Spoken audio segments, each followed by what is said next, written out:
I will talk about how can you change currency on your app. We go to figure out the solution or know how you can do that on your app.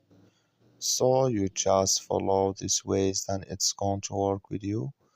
All you have to do in first, you just go down here, click here on account down here, just click on it. When you click here on account, it's going to take you to your profile. It's going to show for you like this here.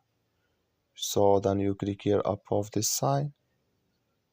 So then it's going to take you to this list. It's going to show for you like this here. So then you just click here on currency here, just click on it. Then it's going to take you to this list here.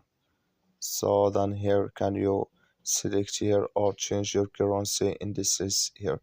That's all you have to do. That's all. Thank you for watching. Don't forget to support us by liking and subscribe.